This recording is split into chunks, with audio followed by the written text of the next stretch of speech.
नमस्कार, मैं Nishant Sharma, assistant professor Motilal Nehru college evening सह संबंध विषय के इस वीडियो लेक्चर में आपका बहुत बहुत स्वागत करता हूं। सह संबंध के इस अध्याय के अंदर हम मुख्यतः सह संबंध का अर्थ, सह संबंध के प्रकार, सह संबंध मापने की प्रविधियां, जिसके अंदर कार्ल पियर्सन का सह संबंध गुणांक एवं स्पीयरमैन का कोटि सह संबंध ज्ञात करना सीखेंगे। तो सबसे पहले बात करते हैं सह संबंध के अर्थ की। सह संबंध अथवा कोरिलेशन दो चरों के बीच में उस कोटि का माप है जो संबंध के तौर पर उन दोनों के बीच स्थित होती है। सह संबंध चरों के बीच संबंधों की गहनता एवं दिशा का अध्ययन एवं मापन करता है और सह संबंध की सहायता से हमें यह पता चलता है कि दो चर आपस में कितने संबंधित हैं। यदि आपके पास दो श्रेणियां, श्रेणी x व श्रेणी y उपलब्ध है और उनके चर मूल्यों में परिवर्तन होने पर एक श्रेणी का चर मूल्य दूसरी श्रेणी के चर मूल्य के परिवर्तन के साथ परिवर्तित होता है, तो यह कहा जाएगा कि यह दोनों श्रेणियां आपस में सह संबंधित हैं। सह संबंध के बारे में यह बात ध्यान रखने योग्य है कि सह संबंध सह प्रसरण का मापन करता है, ना कि कार्य कारण संबंध का। अर्थात x चर और y चर में होने वाला परिवर्तन यदि कोई माप देता है तो वह यह बताता है कि यह चर आपस में संबंधित हैं, किंतु वह यह नहीं बताएगा कि किस चर में परिवर्तन होने से दूसरे चर में परिवर्तन आया। अर्थात यह जरूरी नहीं है कि एक चर कारण और दूसरा चर उसका प्रभाव हो। यदि उदाहरण के तौर पर इसको समझने की कोशिश करें तो वर्षा की मात्रा और चाय पीने की इच्छा दो चरों के रूप में कंसीडर किए जा सकते हैं। जब वर्षा की मात्रा अधिक होती है, जब बारिशें अधिक होती हैं, तो सामान्यतः लोगों की चाय पीने की इच्छा अधिक होती है। अर्थात वर्षा की मात्रा कारण और चाय उसका प्रभाव हो सकता है। इसी तरह आय और उपभोग की यदि बात करें तो सामान्य तौर पर उपभोक्ताओं की आय बढ़ने पर उनकी उपभोग करने की क्षमता भी बढ़ जाती है। अर्थात आय बढ़ने से उपभोग अथवा किया जाने वाला खर्च भी बढ़ जाता है एवं आय कम होने पर सामान्य तौर पर उपभोग करने की क्षमता अथवा खर्च करने की क्षमता भी कम हो जाती है। तो यहां आप देख सकते हैं कि एक चर दूसरे चर को प्रभावित कर रहा है, अर्थात कारण और प्रभाव संबंध स्थापित हो सकता है। किंतु यदि एक दूसरे उदाहरण की बात करें जहां पर उपभोक्ता की आय एक चर और उपभोक्ता का वजन एक दूसरा चर है, मान लीजिए आपको आंकड़ों का एक ऐसा सेट दिया है जहां पर उपभोक्ता की आय बढ़ने के साथ साथ उसका वजन भी बढ़ रहा है या आय कम होने पर उसका वजन भी कम हो रहा है। हालांकि यहां पर आप धनात्मक या ऋणात्मक सहसंबंध ज्ञात कर सकते हैं, किंतु आप यह नहीं कह सकते कि एक चर में होने वाला परिवर्तन दूसरे चर में होने वाले परिवर्तन का कारण है। इसी तरह छात्रों की ऊंचाई और उनके द्वारा प्राप्त किए गए अंकों के बीच यदि आप संबंध ज्ञात करें तो हो सकता है कि वह छात्र जिनकी ऊंचाई अधिक है उनके अंक ज्यादा हो अथवा वह छात्र जिनकी ऊंचाई अधिक है उनके अंक कम हो। किंतु ऊंचाई और अंकों के बीच में किसी भी तरह का संबंध सामान्य परिस्थितियों में स्थापित नहीं हो सकता। आपके पास सह संबंध का एक माप अवश्य प्राप्त हो जाएगा, किंतु आप यह नहीं कह सकते कि छात्रों की ऊंचाई एक ऐसा कारण है जो उनके अंकों को प्रभावित करते हैं। अर्थात सह संबंध कारणता को जरूरी तौर पर स्थापित नहीं कर सकती। बहुत सारी परिस्थितियां ऐसी हो सकती हैं जहां पर दो चरों के बीच का संबंध मात्र एक संयोग भी हो सकता है। अब बात करते हैं सह संबंध के प्रकारों के बारे में। मुख्यतः सह संबंध धनात्मक अथवा ऋणात्मक हो सकता है। जब बात करते हैं धनात्मक सह संबंध की, उस स्थिति में चरों की गति एक ही दिशा में होती है। अर्थात यदि हमारे पास दो चर, चर x व चर y हैं, यदि चर x में वृद्धि होने पर चर y में भी वृद्धि हो जाए एवं चर x में कमी होने पर चर y में भी कमी हो जाए, जब दोनों ही चर सेम डायरेक्शन में एक ही दिशा में आगे बढ़ते हैं या पीछे खिसकते हैं, तो इस तरह के सहसंबंध को धनात्मक सहसंबंध कहा जाता है। उदाहरण के लिए यदि बात करें आय और उपभोग की, आप देख सकते हैं जब आय 10 से बढ़कर 20, 20 से बढ़कर 30, 30 से बढ़कर 40 हो रही है, तो उपभोक्ता का उपभोग 5 से बढ़कर 12, 12 से बढ़कर 20 और 20 से बढ़कर 25 हो जाता है। अर्थात आय में होने वाली वृद्धि के साथ साथ ही उपभोक्ता के उपभोग में भी वृद्धि हो रही है। क्योंकि दोनों ही चरों की दिशा एक जैसी है, इसीलिए इस सहसंबंध को धनात्मक सहसंबंध कहा जाता है। यदि बात करें ऋणात्मक सहसंबंध की, तो जब दोनों चर विपरीत दिशा में गतिमान हो, अर्थात चर x बढ़ रहा हो परंतु चर y कम हो रहा हो, अथवा इसका उलट, जब चर x कम हो रहा हो एवं चर y बढ़ रहा हो, इस तरह के सहसंबंध को ऋणात्मक सहसंबंध कहा जाता है। उदाहरण के लिए किसी वस्तु की कीमत एवं उसकी मांग की गई मात्रा। यदि आप एक सामान्य वस्तु की बात करते हैं, तो सामान्य परिस्थितियों में यदि किसी साधारण सामान्य वस्तु की कीमत बढ़ती है तो उसकी मांगी गई मात्रा कम हो जाती है।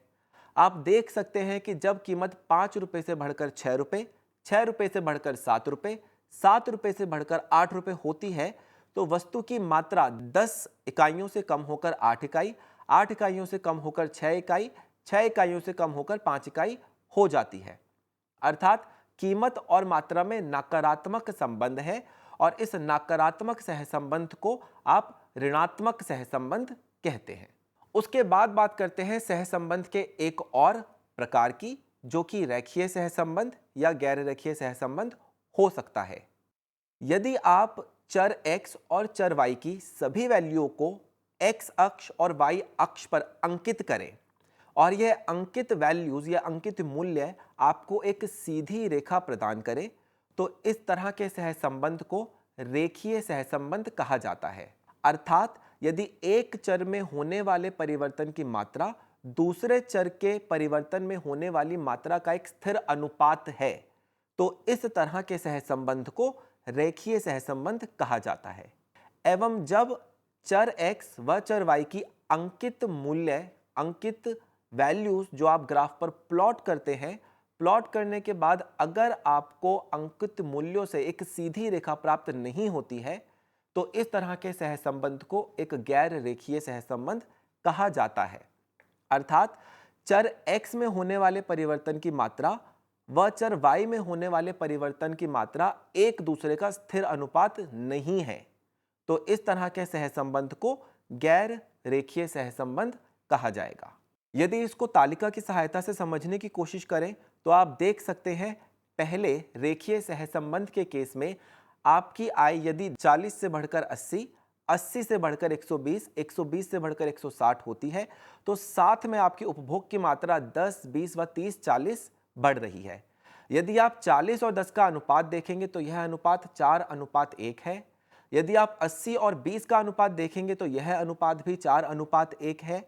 यदि आप 120 और 30 का अनुपात देखेंगे तो यह अनुपात भी 4:1 है। और यदि आप 160 और 40 का अनुपात देखेंगे तो यह अनुपात भी 4:1 है। क्योंकि अनुपात में कोई परिवर्तन नहीं हो रहा है, इसीलिए इस तरह का सहसंबंध आपको एक रेखा के तौर पर देखने के लिए मिल सकता है और इसे रेखीय सहसंबंध कहा जाता है। दूसरी ओर जब आय 40 से 80, 80 से 120, 120 से 160 हो रही है, किंतु उपभोक्ता का उपभोग समान अनुपात में नहीं बढ़ रहा। पहले केस में, पहली स्थिति में अनुपात 4.1 है, किंतु दूसरी अवस्था में अनुपात 8.4 यानी 2.1 का हो जाता है। तीसरी परिस्थिति में अनुपात 12.7 और चौथी परिस्थिति में अनुपात 8.5 का हो जाता है। क्योंकि एक चर में होने वाले परिवर्तन दूसरे चर में होने वाले परिवर्तन का स्थिर अनुपात नहीं है, इसीलिए सहसंबंध गैर रेखीय सहसंबंध कहा जाएगा। अब बात करते हैं सहसंबंध मापने की प्रविधियों के बारे में या विधियों के बारे में। मुख्यतः 3 तरह की विधियां हैं जिन्हें हमें सीखना है। पहली है प्रकीर्ण आरेख विधि, उसके बाद कार्ल पियर्सन का सहसंबंध गुणांक विधि और अंत में स्पीयरमैन का कोटि सहसंबंध निकालने की विधि। तो सबसे पहले बात करते हैं प्रकीर्ण आरेख के बारे में, जिसे अंग्रेजी में स्कैटर डायग्राम या स्कैटर प्लॉट कहा जाता है। प्रकीर्ण आरेख बनाने के लिए आपको चर x और चर y की विभिन्न मूल्यों को एक अक्ष अथवा ग्राफ पर प्लॉट करना होता है। एक्स अक्ष अथवा वाई अक्ष के साथ जब आप इन मूल्यों को अंकित करते हैं तो अंकित बिंदु आपको एक पैटर्न देते हैं जो आपको यह जानने में सहायता करता है कि आपका सहसंबंध धनात्मक है अथवा ऋणात्मक। प्रकीर्ण आरेख मुख्यतः आपको सहसंबंध की दिशा प्रदान करने में सहायता करता है, किंतु यदि आपको सहसंबंध का एक सटीक माप प्राप्त करना है, उस स्थिति के अंदर प्रकीर्ण आरेख उतना उपयोगी साबित नहीं होता जितना उपयोगी कार्ल पियर्सन का सहसंबंध गुणांक होता है। इस प्रकीर्ण आरेख विधि में दो चरों के मान को ग्राफ पेपर पर बिंदुओं के द्वारा अंकित किया जाएगा और आरेख का अध्ययन करने पर आपको यह पता चलेगा कि किस दिशा में आपका सहसंबंध है। देखते हैं कि किस तरह से स्कैटर डायग्राम या प्रकीर्ण आरेख आपको सहसंबंध की दिशा एवं उसकी कोटि ज्ञात करने में सहायता कर सकता है। यदि आप पहला ग्राफ देखें तो आप देखेंगे कि जब आपने x और y चर की बिंदुओं अथवा मूल्यों को प्लॉट किया तो यह ऊपर की तरफ उठता हुआ एक वक्र बन गया। क्योंकि यह बिंदु एक सटीक रेखा के रूप में ऊपर जा रहे हैं, इसीलिए इसको पूर्ण सहसंबंध कहा जा रहा है। पूर्ण धनात्मक सहसंबंध इसे इसलिए कहा जा रहा है क्योंकि x की वैल्यूज बढ़ने पर y की वैल्यूज भी साथ में बढ़ रही हैं, इसीलिए ये ऊपर की ओर उठता हुआ है। दूसरी तरफ यदि बात करें जहां पर आप पूर्ण ऋणात्मक सहसंबंध देख सकते हैं, x की वैल्यूज जैसे जैसे बढ़ रही हैं y की वैल्यूज कम हो रही हैं, किंतु बिंदुओं में प्रकीर्ण बहुत कम है अथवा कोई प्रकीर्ण नहीं है, कोई स्कैटरनेस नहीं है। क्योंकि बिंदुओं में स्कैटरनेस नहीं है या फैलाव नहीं है एवं बिंदु नीचों की ओर गिरते हुए एक सटीक रेखा बना रहे हैं, इसे पूर्ण ऋणात्मक सहसंबंध कहा जाता है। यदि इन बिंदुओं का फैलाव बढ़ जाएगा तो आप पूर्ण धनात्मक सहसंबंध एवं पूर्ण ऋणात्मक सहसंबंध से पहले की तुलना में कम धनात्मक सहसंबंध एवं कम ऋणात्मक सहसंबंध की ओर बढ़ना शुरू कर देंगे। देखते हैं कि किस तरह से पूर्ण धनात्मक सहसंबंध एवं पूर्ण ऋणात्मक सहसंबंध की कोटि कम हो सकती है।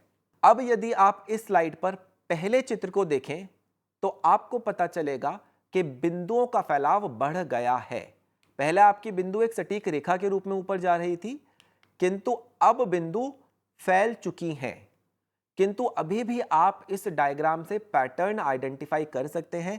आप इस डायग्राम को देखकर यह पता लगा सकते हैं कि x चर के मूल्यों में वृद्धि y चर में मूल्यों के वृद्धि के साथ हो रही है, किंतु रेखा सटीक नहीं है, इसीलिए इसे पूर्ण धनात्मक सहसंबंध नहीं कहा जा सकता। इसे हम कहेंगे उच्च धनात्मक सहसंबंध। इसके साथ ही यदि बिंदुओं का फैलाव और अधिक बढ़ जाएगा तो धनात्मक सहसंबंध तो आपके पास अभी भी रहेगा, किंतु अब ये उच्च धनात्मक से निम्न धनात्मक सहसंबंध हो जाएगा। तो आपका कोरिलेशन पॉजिटिव ही है, धनात्मक ही है, लेकिन जैसे जैसे बिंदुओं का प्रसरण बढ़ रहा है, जैसे जैसे बिंदुओं की स्कैटरनेस बढ़ रही है, आपकी सहसंबंध की कोटि पहले की तुलना में कम होती जाएगी। अब बात करते हैं ऋणात्मक सहसंबंध की निम्न एवं उच्च कोटियों की। यदि नीचे की ओर गिरते हुए बिंदुओं का फैलाव बढ़ रहा है तो पहले चित्र में आप देख सकते हैं इसे उच्च ऋणात्मक सहसंबंध कहा जाएगा। यदि यह फैलाव और अधिक बढ़ जाता है तो इसको निम्न ऋणात्मक सहसंबंध कहा जाएगा, किंतु दिशा नीचे की ओर है इसलिए इसे ऋणात्मक कहा जा रहा है। इस चित्र में आप देख सकते हैं कि बिंदुओं का फैलाव हर दिशा में कहीं पर भी हो रहा है। क्योंकि बिंदुओं का फैलाव कोई पैटर्न क्रिएट नहीं कर रहा, कोई ऐसा पैटर्न क्रिएट नहीं कर रहा जो धनात्मक या ऋणात्मक हो, इसीलिए सहसंबंध को ज्ञात नहीं किया जा सकता, अर्थात यहां सहसंबंध शून्य है। प्रकीर्ण आरेख से सहसंबंध की दिशा आसानी से ज्ञात की जा सकती है, किंतु उसकी कोटि का सही अंदाजा नहीं लगाया जा सकता। इस कमी को पूरा करने के लिए हमारे पास कार्ल पियर्सन का सहसंबंध गुणांक ज्ञात करने के लिए विधि है, जिसे घूर्णन आघूर्ण विधि तथा सरल सहसंबंध गुणांक ज्ञात करने की विधि के नाम से भी जाना जाता है। यहां पर भी आपके पास दो चर x व y होंगे जिनके बीच आप रेखीय संबंध को संख्यात्मक मान के तौर पर प्राप्त कर सकते हैं। तो सीखते हैं कि किस तरह से कार्ल पियर्सन का सहसंबंध गुणांक अथवा अंग्रेजी का छोटा r ज्ञात किया जा सकता है। लेकिन उससे पहले सहसंबंध गुणांक अथवा r के कुछ मुख्य गुणों के बारे में जान लेना जरूरी है, जिसमें पहला गुण है कि r की कोई इकाई नहीं होती। अर्थात यदि चर x आपको किलोग्राम एवं चर y आपको कीमतों के रूप में गिवन है या दिया हुआ है और आप इन दो चरों के बीच में सहसंबंध गुणांक की गणना करते हैं, तो सहसंबंध गुणांक के साथ आपको कोई इकाई प्राप्त नहीं होगी। इसके साथ ही सहसंबंध गुणांक का मान सदैव -1 से +1 के बीच ही रहेगा। यदि यह मान -1 से नीचे अथवा +1 से बड़ा हो जाता है, इसका मतलब यह है कि सहसंबंध गुणांक की गणना में कोई त्रुटि हो गई है। इसके अलावा r अथवा सहसंबंध गुणांक परिमाण उद्गम और पैमाने के परिवर्तन से अप्रभावित होता है, अर्थात चेंज ऑफ ओरिजिन और चेंज ऑफ स्केल, इन दोनों का ही सहसंबंध गुणांक पर कोई असर नहीं पड़ता है। यदि सहसंबंध गुणांक की अलग अलग कोटियों को एक रेखा के द्वारा समझाने की कोशिश की जाए और रेखा का उद्गम बिंदु 0 है, तो 0 से लेकर 0.5 तक के बीच की वैल्यूज को आप निम्न धनात्मक सहसंबंध कह सकते हैं। 0.5 से बड़ी लेकिन +1 तक के बीच की वैल्यूज को आप उच्च धनात्मक सहसंबंध कह सकते हैं। +1 को आप पूर्ण धनात्मक सहसंबंध कहते हैं। इसी तरह से 0 एवं -0.5 के बीच की वैल्यूज को आप निम्न ऋणात्मक सहसंबंध कहते हैं। -0.5 एवं -1 के बीच सहसंबंध के मान को उच्च ऋणात्मक सहसंबंध कहा जाता है एवं यदि सहसंबंध का माप -1 है तो उसे पूर्ण ऋणात्मक सहसंबंध कहा जाएगा। एवं उद्गम बिंदु 0, यदि सहसंबंध गुणांक r की वैल्यू या उसका मान 0 है तो उसे शून्य सहसंबंध कहा जाएगा। सहसंबंध की इन विभिन्न कोटियों को हम प्राप्त किस प्रकार से कर सकते हैं, उसके लिए हम कुछ सूत्रों का इस्तेमाल करते हैं। पहला सूत्र जो आप देख सकते हैं वह है r बराबर सिग्मा xy बटा n स्टैंडर्ड डेविएशन x गुना स्टैंडर्ड डेविएशन y। यहां पर यह बात ध्यान रखने योग्य है कि आप स्क्रीन पर जो x और y देख रहे हैं यह अंग्रेजी का छोटा x एवं छोटा y है। यह अंग्रेजी का बड़ा x व बड़ा y नहीं है, क्योंकि बड़ा x और बड़ा y आपके चर के मूल वैल्यूज हैं। आपको जो ओरिजिनल वैल्यूज गिवन होंगी वो आपका कैपिटल X और कैपिटल Y होगा। आपका स्मॉल x आपके चर की वैल्यू से जब उस चर के माध्य को घटा दिया जाएगा तब प्राप्त होगा। इसी तरह यदि y के लिए, स्मॉल y के लिए बात करें तो जब आप कैपिटल Y से y की चर वैल्यू से आप उसके माध्य को घटाते हुए जाएंगे तब आपको छोटा y प्राप्त हो जाएगा। स्टैंडर्ड डेविएशन x का मानक विचलन है, स्टैंडर्ड डेविएशन y y का मानक विचलन है, जिनके सूत्र आपको नीचे under root of sigma x square बटा n और under root of sigma Y square बटा n के रूप में दर्शाए गए हैं।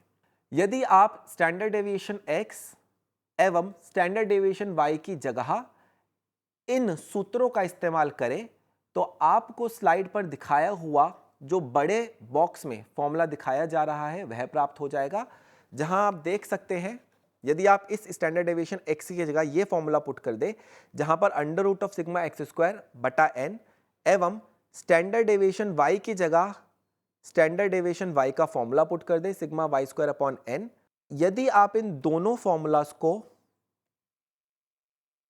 ऊपर दिए गए सूत्र में रख दें तो आपको यह तीसरा सूत्र प्राप्त हो जाएगा, r बराबर सिग्मा स्मॉल एक्स वाई बटा under root of sigma x square गुना under root of sigma Y square. और जब दिए गए प्रश्न के लिए आप इन सारे मानों को कैलकुलेट करके इस फॉर्मूले के अंदर वैल्यू लगाएंगे तब आप कार्ल पियर्सन का सहसंबंध गुणांक प्राप्त कर सकते हैं। अभी एक उदाहरण की सहायता से भी हम इन सूत्रों को लगाना सीखेंगे। उससे पहले सह विचरण नाम की एक टर्म कई बार आपको देखने के लिए मिलती है।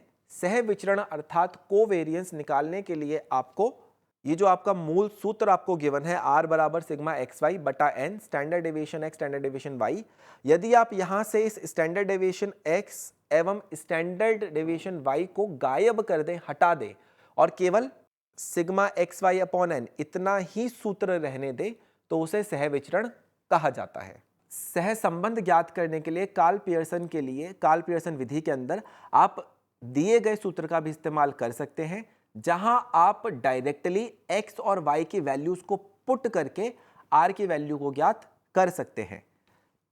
पिछले सूत्र में और इस सूत्र में क्या फर्क है? पिछले सूत्र के अंदर आपने x और y जिनका इस्तेमाल किया वो small x and small y था, जिसका मतलब है बड़े x में से x के मान को, x के माध्य मान को घटा दिया गया है। किंतु यदि आप अब स्क्रीन पर जो फॉर्मूला दिखाया जा रहा है इसका इस्तेमाल करते हैं, तो यहां पर आप कैपिटल X और कैपिटल Y अर्थात अंग्रेजी के बड़े X एवं बड़े Y का ही इस्तेमाल करते हैं। अर्थात क्वेश्चन में, प्रश्न में आपको चरों के जो मान दे रखे हैं उन मानों में बिना कोई परिवर्तन किए आप उन मानों से भी कार्ल पियर्सन का सहसंबंध गुणांक प्राप्त कर सकते हैं। एक उदाहरण की सहायता से समझने की कोशिश करते हैं कि किस तरह से इन सूत्रों का प्रयोग किया जा सकता है। तो अब कार्ल पियर्सन का सहसंबंध गुणांक एक उदाहरण की सहायता से हम ज्ञात करने की कोशिश करते हैं। आपको दो अलग अलग चरों के मूल्य दे रखे हैं। चर x के मूल्य दे रखे हैं 12, 9, 8, 10, 11, 13 व 7। चर y के मूल्य आपको दे रखे हैं 14, 8, 6, 9, 11, 12 व 3। इन दो चरों के बीच में अब आपको सहसंबंध गुणांक की गणना करनी है। तो देखते हैं किस प्रकार कार्ल पियर्सन का सहसंबंध गुणांक हमारी सहायता करता है। सबसे पहले आप उस सूत्र को लिखेंगे जिसका इस्तेमाल करके आप सहसंबंध गुणांक की गणना करना चाहते हैं।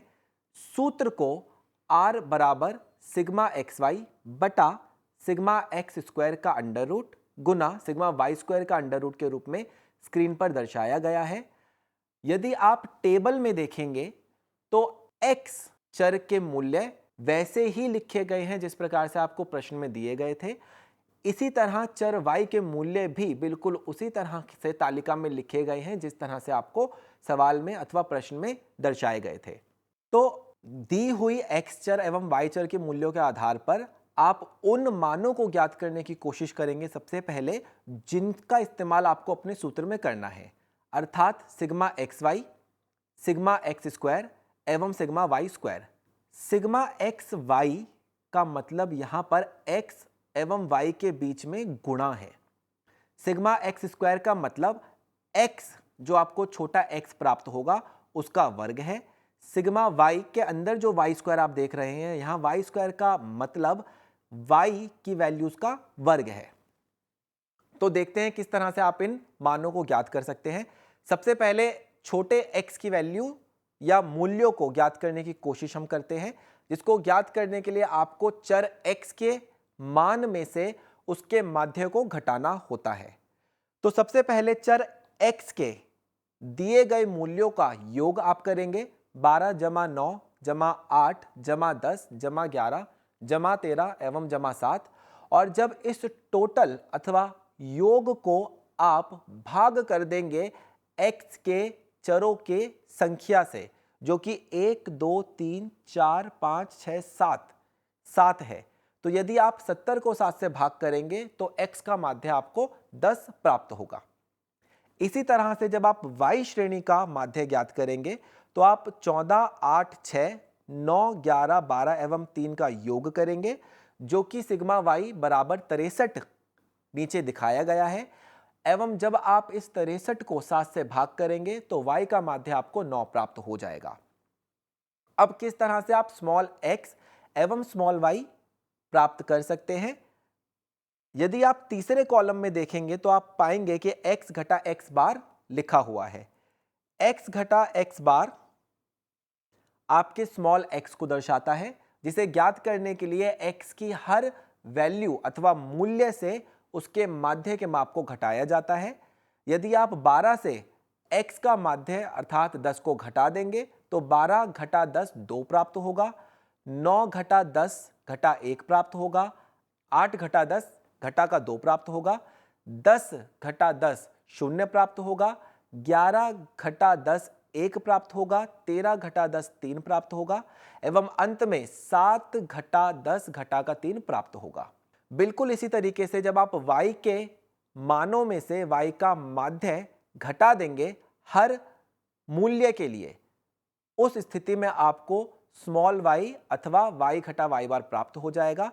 यदि आप 14 से y का माध्य 9 घटा देते हैं तो 14 घटा 9 आपको 5 प्राप्त होगा, 8 घटा 9 आपको घटा का 1 प्राप्त होगा, 6 घटा 9 आपको घटा का 3 प्राप्त होगा, 9 घटा 9 आपको शून्य प्राप्त होगा, 11 घटा 9 आपको 2 प्राप्त होगा, 12 घटा 9 आपको 3 प्राप्त होगा एवं अंत में 3 घटा 9 आपको घटा का 6 प्राप्त होगा।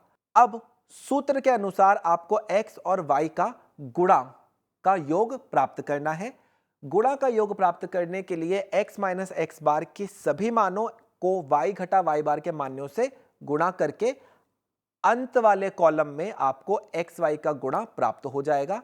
यदि आप 2 गुना 5 करते हैं आपको 10 प्राप्त होगा, घटा 1 को यदि आप घटा 1 से गुना करते हैं आपको 1 प्राप्त होगा, जब आप घटा 2 को घटा 3 से गुना करते हैं तो आपको जमा का 6 प्राप्त होगा और इसी प्रकार से जब आप सारे चरों को गुना कर देंगे तो आपको एक्स वाई का टोटल 46 प्राप्त हो जाएगा। अर्थात सूत्र में रखने के लिए आपको एक वैल्यू प्राप्त हो चुकी है जो कि 46 है। अब सिग्मा एक्स स्क्वायर प्राप्त करने के लिए एक्स घटा एक्स बार स्क्वायर के जो मूल्य आपको प्राप्त हुए थे इनका आपको वर्ग करना पड़ेगा। 2 का वर्ग 4, घटा 1 का वर्ग 1, घटा 2 का वर्ग भी 4, 0 का वर्ग 0, 1 का वर्ग 1, 3 का वर्ग 9 एवं घटा 3 का वर्ग आपको 9 प्राप्त होगा, जिसका योग करने पर आपको 28 प्राप्त होता है। बिल्कुल इसी तरह जब आप y घटा y बार का स्क्वायर अथवा वर्ग कर देते हैं तो आपको y स्क्वायर अथवा y वर्ग प्राप्त होगा। 5 का वर्ग 25, घटा 1 का वर्ग 1, घटा 3 का वर्ग 9, 0 का वर्ग 0, 2 का वर्ग 4, 3 का वर्ग 9 एवं घटा 6 का वर्ग आपको 36 प्राप्त होगा। इन सब का योग करने पर आपको y स्क्वायर का योग 84 प्राप्त होता है। जब इन मानों को आप सूत्र में रखते हैं तो 46 बटा 28 का वर्गमूल गुना 84 का वर्गमूल आपको प्राप्त होता है। इसे हल करने पर 46 बटा 48.5 आपको प्राप्त होता है। जब आप 46 को 48.5 से भाग करते हैं तो r का मान आपको 0.948 प्राप्त होता है, जो कि जमा 0.75 एवं जमा 1 के बीच में है। अर्थात r के इस मान को उच्च धनात्मक सहसंबंध कहा जाएगा। अर्थात चर x एवं चर y में उच्च धनात्मक सहसंबंध है। इसी के साथ इस वीडियो लेक्चर का अंत होता है। एक बार पुनरावृत्ति कर लेते हैं कि इस वीडियो लेक्चर में हमने क्या क्या सीखा। इस लेक्चर के अंदर हमने सबसे पहले सीखा सहसंबंध का अर्थ एवं उसके प्रकार। प्रकारों को समझने के बाद हमने प्रकीर्ण विधि के द्वारा अथवा स्कैटर डायग्राम के द्वारा किस तरह से सहसंबंध गुणांक की दिशा को प्राप्त किया जा सकता है यह सीखा। उसके बाद हमने कार्ल पियर्सन का सहसंबंध गुणांक निकालना सीखा। इस वीडियो में हमारे साथ बने रहने के लिए आपका बहुत बहुत धन्यवाद।